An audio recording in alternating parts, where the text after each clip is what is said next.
Habari ya asubuhi. Kuna endeleaje? Niko vyema kabisa. Asante sana. Leo ni siku ya 77 kwa bure kucheza. Kunradhi, unaongea Kiingereza? Kiswahili changu si kizuri vile. Hey everyone, this is Yaki the Free here, playing on the free-to-play series. Used to be in the Hell Hades 2025 free-to-play challenge, and I'm still in muscle memory, trying not to say that. But I will remain free to play, and I will show you as I struggle on stage 21 boss here of Sylvan Watchers Faction Wars, my journey to getting at least Lydia as a free to play player. I was just spending a little time there greeting you in Swahili. Again, it's one of my more favorite rhythmed speaking languages. There's a lot of KW and MW, like mchana sounding words, and I like it. The interesting thing about Swahili, it's spoken nationally in a few African countries, and one of them is where the Mount Kilimanjaro resides in Tanzania. So, Mount Kilimanjaro, if you've heard of this place, it's the highest freestanding mountain above sea level on Earth. It is a volcano, but it's the highest freestanding, meaning there's nothing else around it on Earth above sea level. So it is 5,895 meters above sea level. And in American or in feet, that is 19,340 feet. It's a pretty tall, whatever you want to call it, to wake up to and look out your window or whatever your door and see this massive mound of dirt piled right there. 20,000 feet of dirt, 6 kilometers tall. It's pretty big. So my Sylvan Watchers have a reviver, which is very fortunate, but it is a rare that is Tree Shield Not. Who can get this done? Oh, we've already killed Nightmare. It's tricky. This boss fight, the more damage you do to the boss, the more turn meter the boss gains. And the boss's A1 ephemeral impalement is based on many enemy max HP and attack, and he ignores your defenses. By the way, this word ephemeral, it's a beautiful word. I didn't know that that was the word for this boss's move, but ephemeral is kind of like something that isn't real. It's not lasting.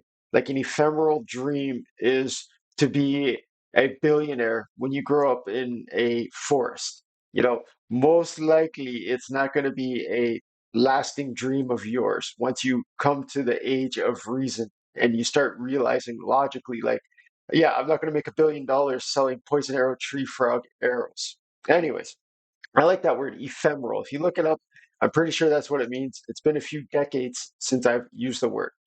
So I have Creodin, the blue, Diana, Gloom Piercer, maxed out Dahi, Pow, Pow, Pan, the Bowhorn, and Tree Shield Knot. And you'll see how I have three of them in stone skin, and one of them is in 2 pieces, or pardon me, 6 pieces, so that they've got a 2 turn on it. The idea is that hopefully the boss picks Pan, the Bowhorn, to hit with that ability because he can sustain 2 of those hits. It won't break his shield, but the people that don't have any stone skin are susceptible to staggering recovery. So the boss can't strip your stone skin. It hasn't happened yet. I've tried this like 30 times, but it'll put a true fear and a stun on the other heroes here. So hopefully this goes well and I can actually get it done for the first time. I'm going to meter boost everybody at the start here because if Daihi takes a bunch of turns in a row, then the other people won't get a turn right away. So let's see what happens here. Daihi going to apply his decrease defense. Then he's going to get his extra turn. And hopefully he procs about 17 extra turns in a row here. There's one. So that's a good start. Now don't pick Daihi on the next move. That's all I care about. Perfect. See how he hit Pan? So he's always going to target the same target until he kills them, in my experience. And I'm assuming the boss is a heat. I don't know what it really is, but I'm quite excited because it's taken me a long time to get to this point. And it's about 3 minutes, 3.5 minutes for me to get through the waves on average. But I have all kinds of CC with freezing and Dahi taking extra turns. But here we go. The key here is I'm going to make sure I can get Diana another turn, hopefully, so that she can do a ally attack on the boss if Daithi doesn't kill the boss right now, which I really hope he can. And I'll show you something else because Pan's about to get killed by the boss's next A1. So I can pick him up once with my res on Tree Shield Knot, and then I have to burn boss. Oh, he didn't die. Oh, that's big news. Come on, Daithi. It's your time to shine, buddy. Please join her. Ah, I haven't had Daithi join the ally attack once out of like 20 something tries, man. The RNG's been crazy. But that was a good hit by him. So Tree Shield Knot. Hopefully this works. Hopefully I can get a turn here because Pan's dead. Now I can res him. But I don't want Daithi taking all his extra turns right now. And the closest I've come, I've had the boss down to 2 bars of health left. But I had a dead hero on the floor there. So this is good. As long as Diana doesn't take too many extra turns. So, perfect. Perfect. I had to be somebody that doesn't die. Come on, Daithi, don't do it. So I don't know. I don't think. Ah, I can't kill the boss and res Pan. If I kill the boss, see how that turn meter goes? It's so frustrating, guys. I'm gonna try this again off of camera. I can't do it there. I only have so many keys left, and then that's GG. So let's go into the main hub area just for a second now. Ah, so frustrating that one. But you look here, 2 more sacred shards. Look what came from Clan Boss today. I picked up 2 sacred shards, a void, and an ancient. So I had ×2 chest on both Nightmare and Ultra Nightmare. And each difficulty dropped a sacred. The first shard I got from Ultra Nightmare was also a void. So it's so important for you, even if all you can do, which is probably what's going to happen to me today because of the affinity swap, if all you can do is 4-key Ultra Nightmare, as you see, I put in 2 keys. The first one was on void for 30 million. Then the force affinity today, it's only 12, almost 13 million. So I've got to do another, 17.5 million damage, a little more. It's worth it. If you can farm Ultra Nightmare in a clan that kills it, even if that's the only boss chest you get, I've gotten 5 sacred shards from Ultra Nightmare in the last 4 days. And I picked up 1 from Nightmare as well today. Like I said, it's huge, man. Absolutely massive. So my main account has no issue. I just wanted to verify I did my key there before I move on. So you'll see it's 400, Jesus, pop-ups, 403 gems. And today on day 88, log incoming in about 12 hours, excuse me, I'll get 200 gems. So I'm going to unlock the gem mine. And it costs 500 for the first tier. If you fully unlock this gem mine, after 100 days, you get all your gems back from there. So I'm definitely doing that. It's nice when you log in. If you haven't ever unlocked a gem mine and you plan to play this game for a year, for indefinitely, even as free to play, if you don't log in for even a 24-hour period, you'll have 15 gems sitting there on a maxed out gem mine. And all of a sudden, you'll start noticing you're getting like 40 gems a day from all your quests and all your gem mine stuff. Okay. And then Doom Tower and whatnot. So I forget if I have any Cursed City. I do. There's 8 Cursed City keys. So I'm not going to try the Sylvan Watchers again with you. I'm not going to try the Sacred Order with you. And I'll show you, like, my Sacred Order is also on the final stage. So I'm going to grind as much as I can today, hopefully get that stuff done. But that final boss, if I had a free re-gear, I would put more stone skin on everybody but Daithi, and I would probably be able to kill that boss. Anyways, there's RNG obviously involved. So after 2 days of Cursed City being open, Yaki the free, I was able to clear Bommel again here. So let's see what I really want. I don't know. That energy is good because there's a CvC coming, personal reward CvC. And I also want 10,000 tournament points, and there's a champ training. So I'm going to get that for the Ramantu missions. So I'm curious. I wonder if I could take Dark Fey with who I have here. Most likely, but that's not the gear that I'm looking for. Let's see if we do Nether Spider together. Yeah, with a Taragi, I don't know. I don't know. Another spider might be a little tricky, man. How about this? Oh yeah, we'll kick the crap out of the. Let's go this way about it. Let's try a. I forget what you call these. The awakened stages. So I'm always excited. Anywhere I have orcs to put in here, it's GG. Like there's nobody here that's going to kill me, especially on easy this early. So I bet you I could even take out what's his name here, Jarrag, right? Let's just put in Venom Mage's increase accuracy, set it to auto, and Curse City gives you a lot of good rewards. It's only on the normal setting as well.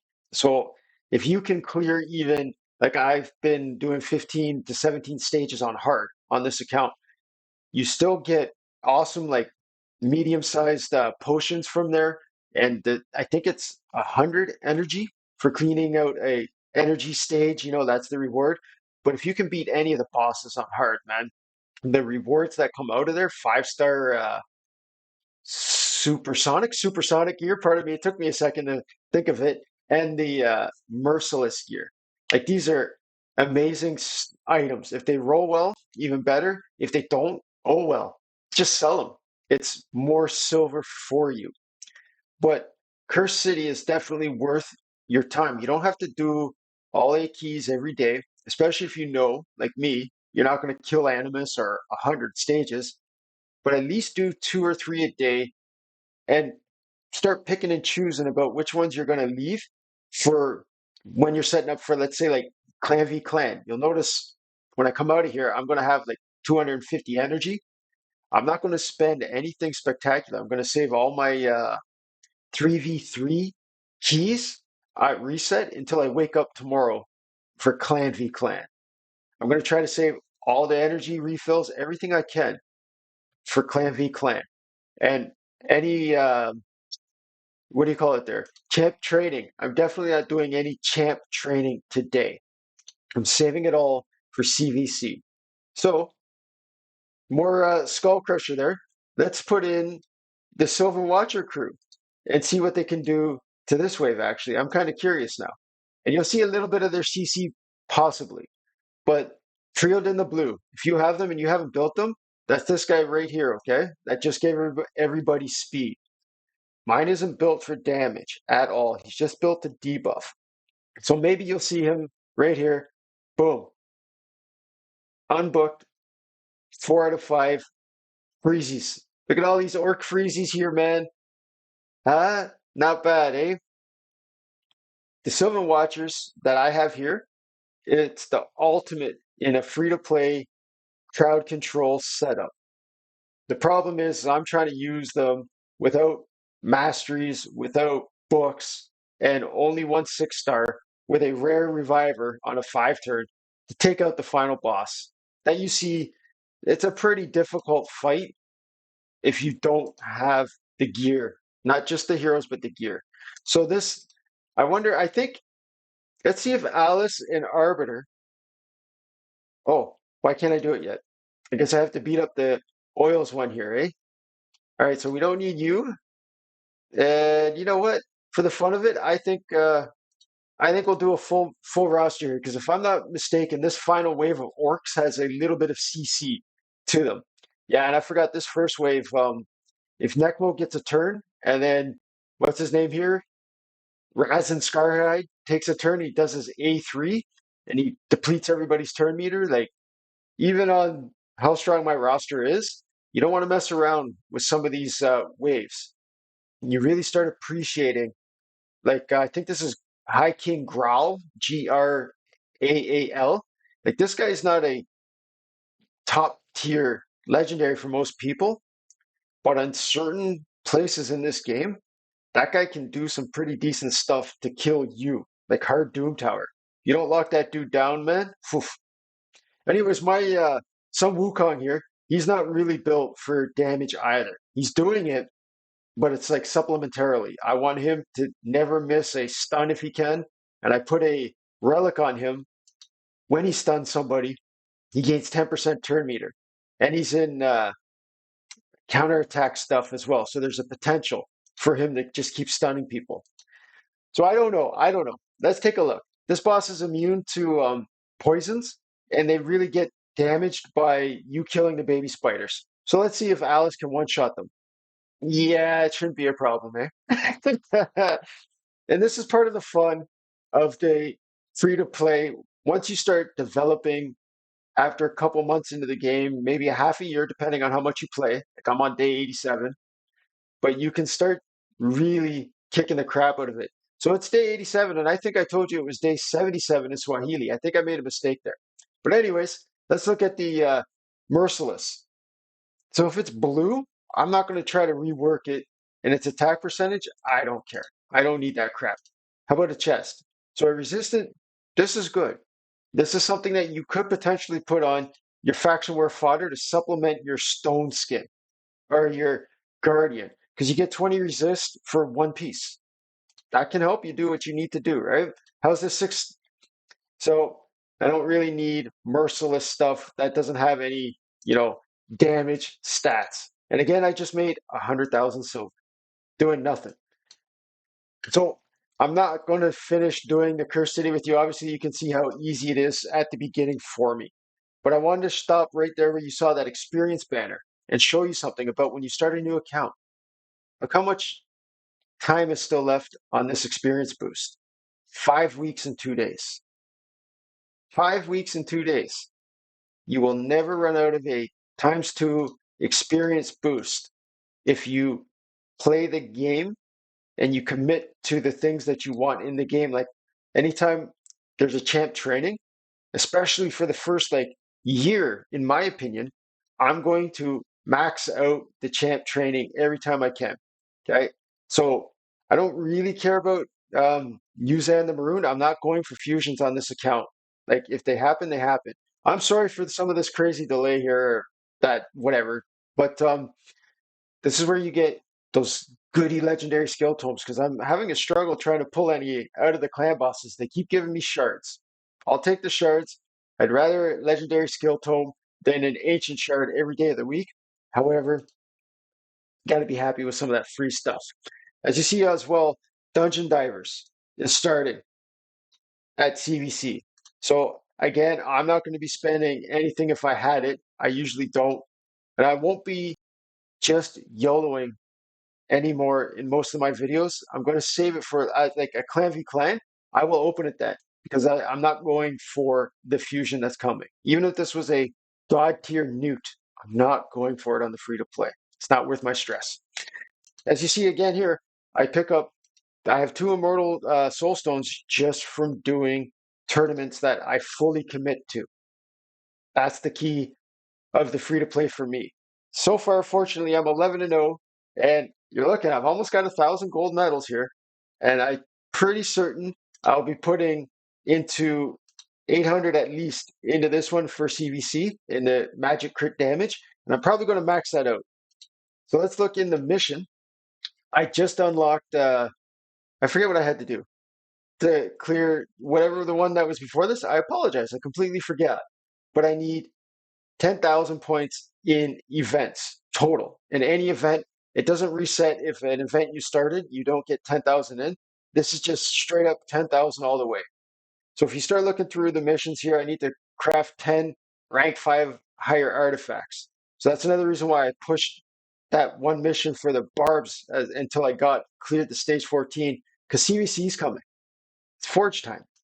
Then I get all these free rewards. There's 50 diamonds, and a little bit of energy, a refill. There's almost 1,000,000 silver. Use 20 glyphs, any glyphs, right? I'm just going to run through all of this. I'm going to get another ancient shard. This is already unlocked, beat stage 20. You just run back into it. Rank 5 or higher artifacts at the forge again. I'm sure I'll be able to get both those done in CvC. So then there's a void shard for being bronze 2 in the arena. Clear all these things. They're already done. Craft 10 helmets using the forge, using helmet charms. This one might take a little while. including doing this get 5 max substats on upgrades for glyphs. But it doesn't matter because I'm stuck at Raz and Scar height anyways. So if we look into the fusion component for Razin, far away, far away. There's 2 missing down here that you can't see, I don't think, and then Raider. And I'm not even halfway through. So maybe I might pull a couple epics. Whatever's going on, this account is primed and ready to really start kicking some ass. Because now, as you see, every day I've so far it's not going to continue, but every day I've had at least 1 sacred shard, and I've got 2. I know you can't see it because of the face, but there you go, 2 sacred shards today. Every day, man.